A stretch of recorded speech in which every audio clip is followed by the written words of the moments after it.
All right, Marla, thank you. For the breakout session, our goal here is to have you all break into groups.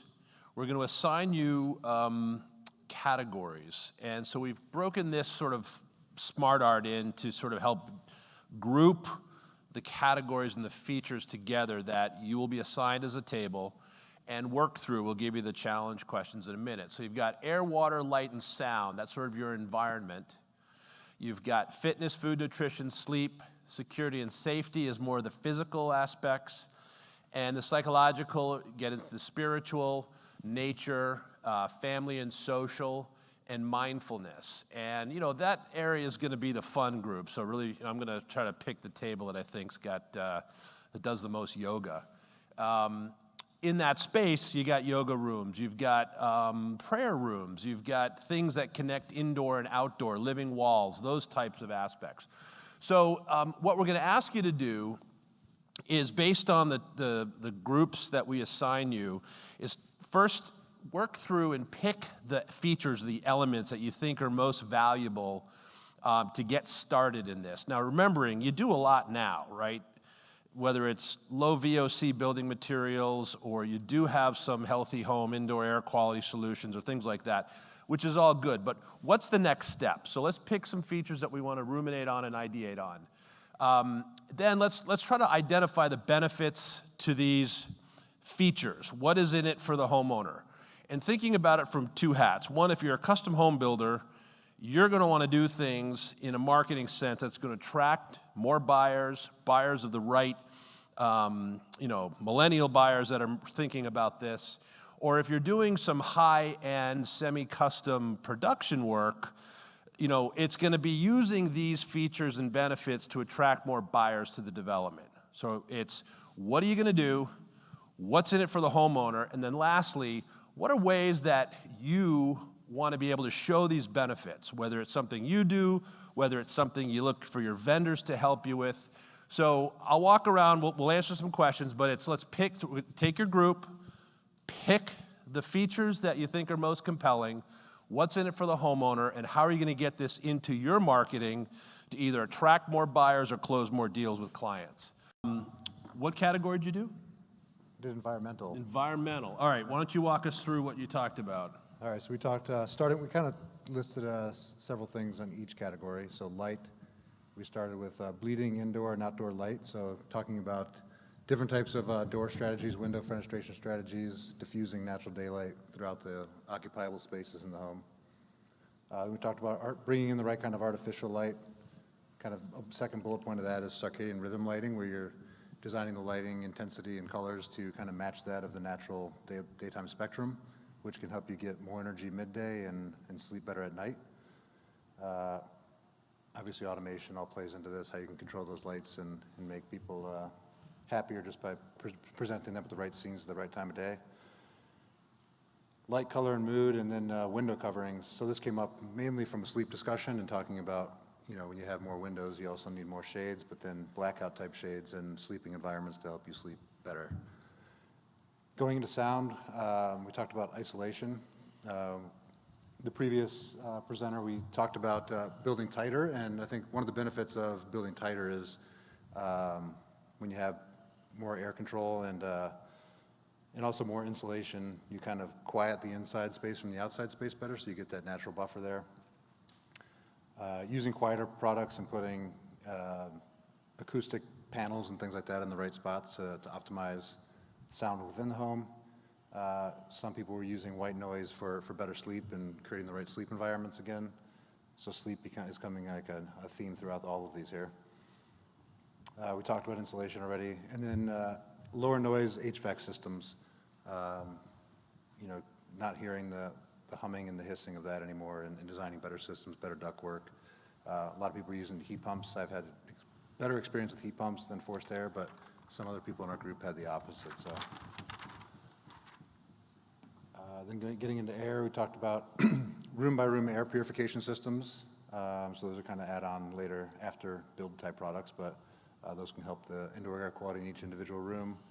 The proper cleaning of ducts at handoff, also just keeping a cleaner construction site throughout the whole process can make for better air quality in the back end there. And then on-demand type ventilation strategies that are using real-time sensor inputs to be able to adjust ventilation flows to optimize CO2, VOCs, that kind of thing throughout the spaces. And then getting into water, we have water filtration. Kind of an opportunity we saw for this in technology is real-time water quality sensors. There's a lot of air quality sensors in the market today, but doing a water quality test is pretty difficult. You have to send something to a lab, wait a week or so to get response, and you're not going to be able to do anything in real time if that's the case. So I think there's a good gap in technology to make up for that, or an opportunity for technology to make up for that. Efficient, fast response type hot water systems just for more human comfort. Rain barrels, using that for sustainability, and there's also some discussion around that with using gray water and recapture type systems. Tank versus tankless is more of a conversation around space than anything else. And then leak detection just for risk mitigation within the home. So I think 90% of building failures are due to moisture and water, so that can definitely lower insurance premiums and just make a better quality home for people. Awesome, thank you. Yep. I love the idea about, this might be a stretch, but if you offered to test the water at your client's house to see what kind of water filtration system you needed, that's thinking about outside the box, right? That's a great example. I have one example of lighting where a project I was involved with, there was a floor-through brownstone in Boston. Floor-through means that it goes from the front to the back. There were windows in the front and the back, and they put the kitchen in the middle of this floor, which had very little, almost no natural light. They used a circadian rhythm natural lighting system, and when you turned that light on in the middle of that space, it just drew the light from the outside, and it made such an incredible difference. It was an amazing result, and it was a really cool feature that the client loved. They also had blackout shades because they were very light sensitive. Blackout shades in the bedrooms, natural light in this dark space, pulling in light from the outside. Really powerful feature. All right, who's coming up from here? Ryan? That's okay, I'll hold it for you. I'm not doing much of anything else here. All right. So our first topic, when we were talking about features that are most compelling, we kind of felt like it was self-explanatory that the most compelling features, the benefits of it are self-explanatory. So we started with safety and security. Obviously, alarms came up. We started talking about smart locks and gates and camera systems, CCTV, even down to, the doorbells, the Ring doorbell stuff. I don't know what the heck he wrote right there, but I'm going to put. Oh, on the pools, yeah, as a safety feature for pools out back. That was a good one that came up. Water detection devices, and just the monitoring of all of those devices. The next topic we went into was talking about sleep, touches on some of the things the gentleman before was talking about, the lighting that you use, the air quality, blackout shades, looking at circadian rhythm, that's a big deal. Those kind of things were a big deal. Oxygen control monitoring, those things, and Faraday, for those that know what that is. If you don't, grab Greg, because he will tell you everything you'd ever want to know about a Faraday system and show you pictures on his flip phone. Fold, I'm sorry. Flip was, that was 1985. Yeah. So we also started talking about something that Brone has brought up. I picked this up from you last year. I don't know if anybody knows this, but it was kind of cool they brought it up last year. One of the biggest offenders for air quality, which obviously involves sleep and all of those things, is that stuffed animals are horrible for you, right? So if you can be using, and where we find the most of those in nurseries, right? And your dogs and your pets. So if you can look at hypoallergenic things like that, that can absolutely be a benefit and feature as well. Sorry. Yeah, no worries. So then we moved into food, nutrition, fitness. We kind of felt like that was almost one and the same a little bit. But the foods, that you have dedicated areas for the in-home, the chef's gardens, the microgreens that are going on. When you look at food like that, we talked about the old 1970s vertical planting walls. If you guys haven't seen those, going to more shows I've been going to. I was just at Climate Week last week in New York City, and that was a big deal. They've got them everywhere. Like, that's making a comeback. So things like that, water dispensers, water filtration systems, things like that. When people talk about food and nutrition, obviously water is a source of life. So, you know, for instance, we have, with my company, we have a device that takes the humidity out of the air and makes a drinking water out of the humidity in the air. So you can filter that to alkaline if that's more important to you than, you know, say like a reverse osmosis or purified or whatever you wanted. So we talked about those things. Site-specific, proximity to trails for fitness, you know, those kind of things. Obviously, if, you know, a fitness center, some sort of cardio rooms, things like that. Sometimes it's just a yoga area, right? And we look at that as fitness and peace of mind. Another thing we did bring up, it was in green, was the recycling areas as well. You know, being a little more proactive on that can fall into that lines a little bit. I think we had one more page. That was, we went, what else do we have? Sorry. Oh, yeah, and then for the last part, so how to market. You know, there's so many different ways to reach people, right? You could do webinars. You can, I mean, for those that know about the metaverse, right, and virtual worlds where you can start having these things happen. YouTube is great. Video's king on search engine, and, you know, for those that know that. Peer discussion groups, things like Discord, Telegram, Facebook groups. You can start creating communities that just are just passionate. Bring those kind of people into your environment and have them be advocates for your building solution because they're already passionate about it. They already love it. They're going to be talking about it with or without you building a house. Why not encapsulate those kind of people to share the buildings that you're doing that fits what they're passionate about? So groups, AE Ventures, things like that. All right, thank you. Yep. Marla, before I invite the next group up, I knew the hardest part was going to be the marketing stuff. I've got some ideas at the end, but anything you could talk about on the environmental side of ways to market these features and benefits to attract more buyers, get more clients? Again, it's all about the message, right? We can have all of the best avenues and venues to get out there, but we got to have that message, and knowing how that connects is really the crux of that. And I'm hearing some really good feedback. So it sounds like y'all are starting on the right road, but, Awesome. but getting that message down is key. Awesome. All right. Hopping right up here.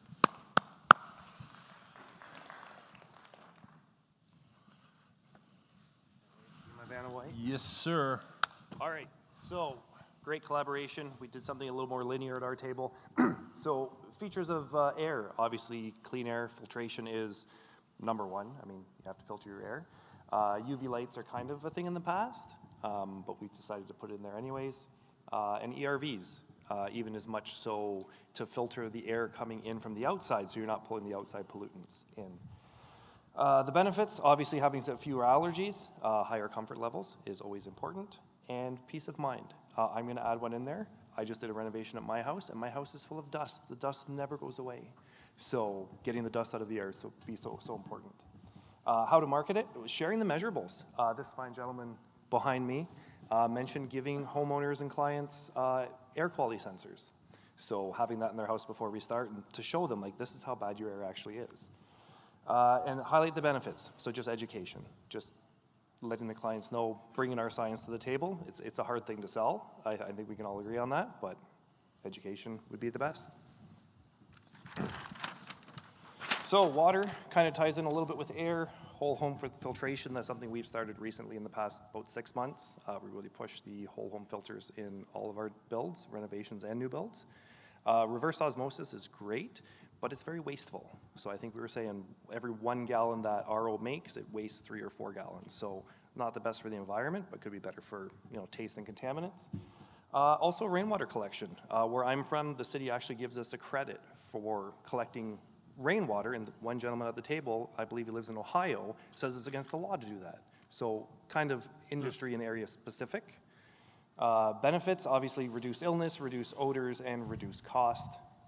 And kind of similar to air, how do we market it? We have to educate our clients.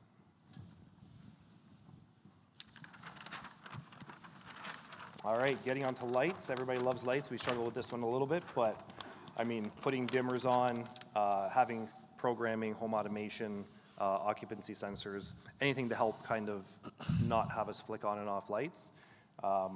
As well as your mental well-being. So I know we talked a lot about circadian rhythm. You wake up 5 o'clock in the morning, you flick on your light, it's a 5K, it's just like, it's so blue and so white.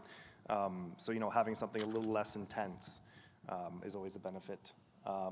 Benefits of that, reduce operational costs. Mental well-being could be a feature and a benefit, and we had no idea how to market it. And that's about as far as we got. All right, thank you.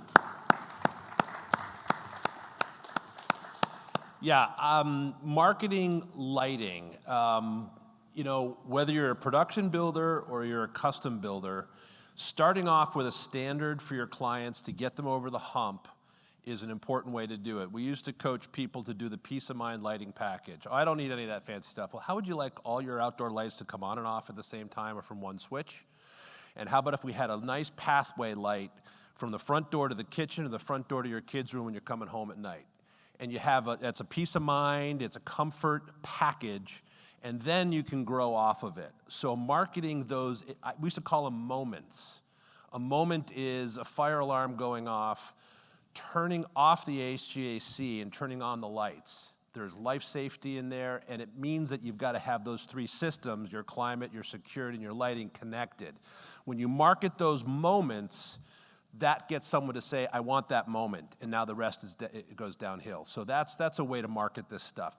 What's the emotional connection to it? And often, there are things that are life safety and elegance benefits, right? Lighting has life safety and elegance. Music has peace, has a spirit or an entertainment value, but it also has sort of like a background peace of mind, deadening out private conversation. So try to market multiple moments and get it. All right, we have one more group. This group had the toughest category. Did someone actually volunteer? Who's going to come up? Taz, I gave you one task. That was to find someone. Taz, I'll do it with you. All right, come on up.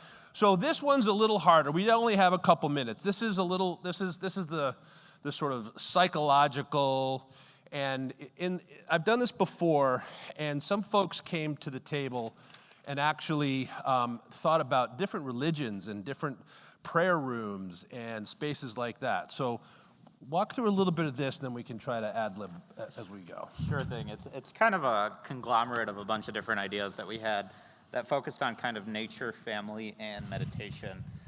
For nature, we talked about kind of having kind of some sort of connection between the indoors and the outdoors and how we can kind of make that seamless and transparent, whether that's adding things like fountains, having atriums, having greenhouses, or spaces where you can kind of grow stuff both indoors and out.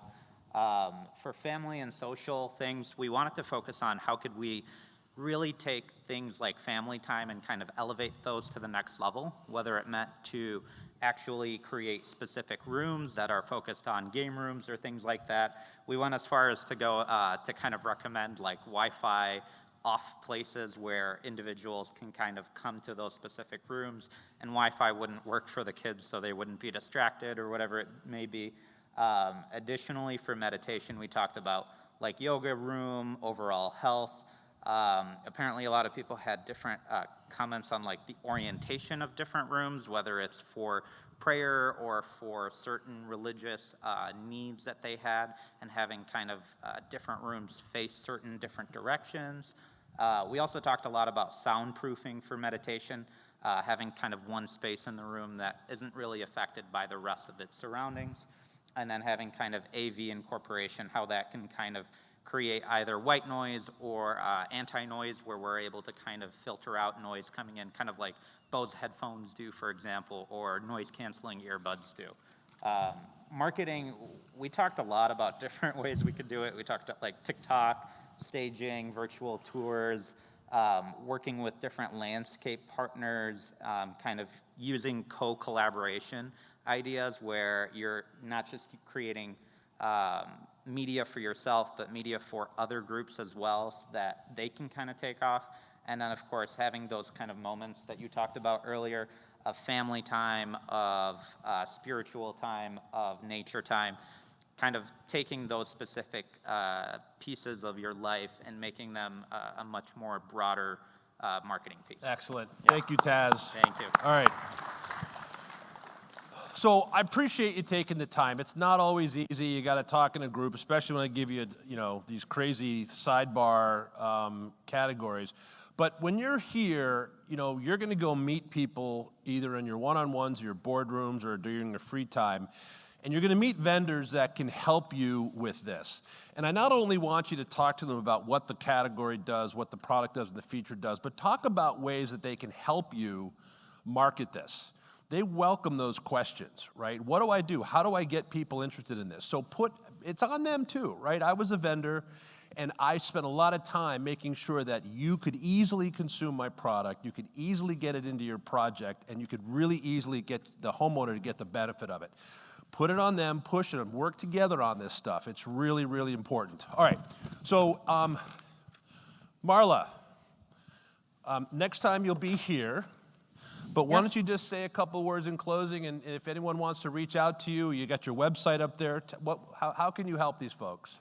I can help in a number of ways. I work in green home certification support. I have a package for a gap analysis to help you understand where you can take it to the next level and how you could go about that. And I offer marketing messaging assistance as well, so that we can actually go through your marketing messages with your specifics and help you figure out the best way to treat it for your home buyers. All right, Marla, thank you very much. Thank y'all. Yeah, all right. I'd like to thank Brone again for sponsoring the session.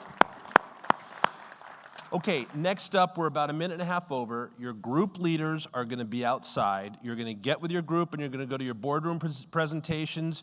You need to be in your seats in 8.5 minutes. They can get you there. It's not too far. And one more time, first of all, give yourselves a hand for putting up with me and putting up with this category. Thank you. We got a few more. Enjoy your boardrooms, and we'll see you at the keynote tonight, and then with the receptions party after that.